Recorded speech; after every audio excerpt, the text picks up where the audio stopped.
We're gonna make a really delicious Jay's Peach Ghost Scorpion hot sauce. All we need for this are Peach Ghost Scorpion peppers, peaches, white wine vinegar, turmeric, and salt. Let's get started here. Okay, so to get started, we're gonna get our peppers cut up and get them into our blender. But let's just cut one of these open real quick and take a look inside. You can see, not a lot of seeds, pretty thin walls, beautiful color, just gorgeous. So I'm going to get all of these cut up. So we're going to use that one-shot method for the rest of these, I think. Ready?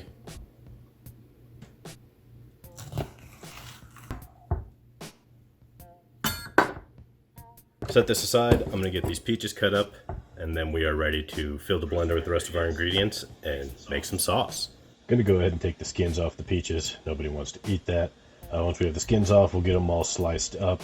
This takes a little bit of effort because I suck at it. I'm sure there's a way better way to cut peaches and not have to deal with the pit, but I'm just going to slice it off in little chunks because that's what needs to go in the blender anyhow. So forgive my terrible chef skills.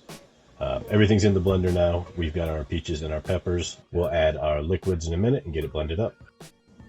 We have our blender full of fruit and peppers, and we are just about ready to get it going, but we need to add a few things. So we want to have some vinegar in here. I'm actually going to use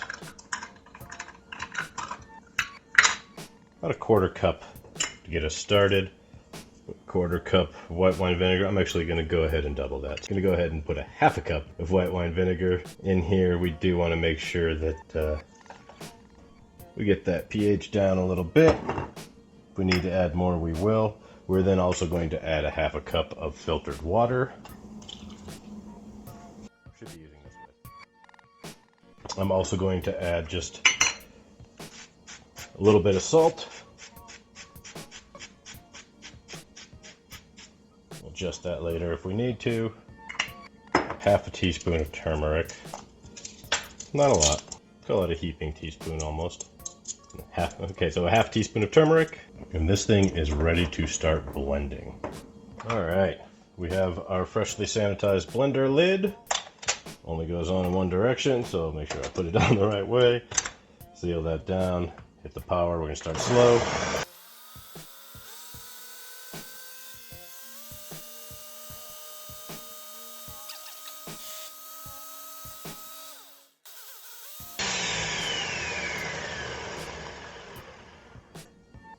Looks a little thick still. I'm gonna let that settle for a minute.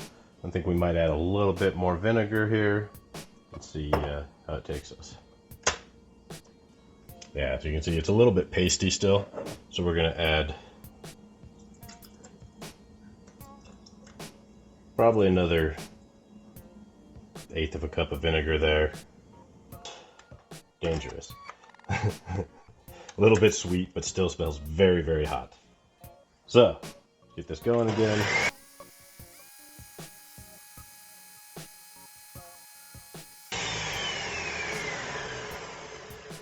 Now we're talking. This is ready to go. I'm going to let that sit and just drip down the sides for a couple of minutes while I get my stove set up. And then we are ready to cook this down, give it a taste test, and see if we need to make any adjustments. Alright. So now we're at the stove. Got a medium-sized saucepan here.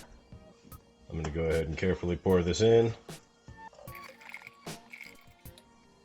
That is a beautiful color of yellow. I was hoping it would come a little more cream, but the yellow in those peaches is really kind of overpowering. I'm going to put a little bit of water in here, shake it around to get the rest of that out, put it in there, and then we'll turn on the heat. I'm not worried about adding additional water right now because I am going to boil this. We are going to get a decent amount of evaporation while this thickens up. Alright, up next we're going to stop judging how dirty my stove is. I said stop judging. Get some heat going here, maybe a little hotter. We want to bring it to a boil and then turn it down for a simmer. Alright, we got a good boil here. We're going to turn that temp down so it'll just simmer for about 15 minutes. Just a couple minutes left on this and I think we'll be ready to go, but man, it smells hot. I'm going to add in a little pinch of xanthan gum.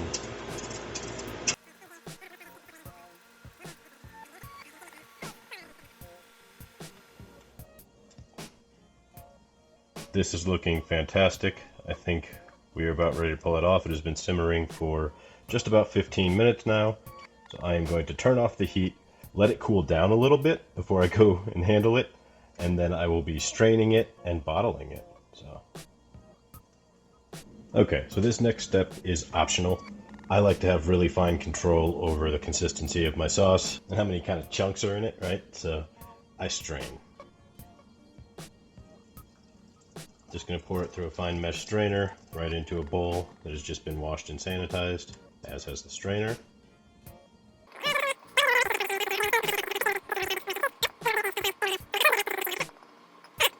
It's easier to do when you're not trying to do it for the camera, but I've scraped out most of it. Set this aside and get to work on pushing that liquid through. I'm just going to drag the spoon across the bottom, basically. That helps open up some of those mesh holes, and in a few minutes here I'm going to have to pick it up because the bottom of the bowl will fill up and then it's not straining through to anything, right? So you can see, looking pretty good already. I am going to work on this and then we will get it bottled. Alright, you see I've got basically just seeds and a little bit of mash left in there. This was really well blended, but I'm happy I got that many of the seeds out. You don't want to have to pick those out of your teeth later, right? So I think I'm going to leave that just as is. The sauce is a good consistency. I think the sauce has a good thickness to it. Nice consistency. It'll pour, but just, you can see it's sticking to the spatula a little bit. So yeah, I think we are ready to bottle. Alright, I have 6 bottles that I have freshly washed and sanitized, as well as 6 caps that are sitting here with sanitizer on them. I have a funnel that I just washed and sanitized. I am now going to fill the bottles. Give this one quick stir. Really good consistency here. And in we go.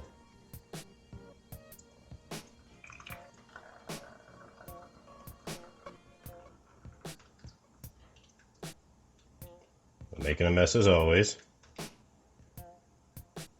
I'm actually going to slightly dampen another towel with Star San so I can give these rims a quick cleaning. A few drips from bottling. We want there to be no mess under that cap.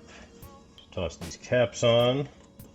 I dumped the extra sterilizer out of these so they are nice and clean. This is looking awesome. All that is really left now is to get some labels and shrink wrap thrown on.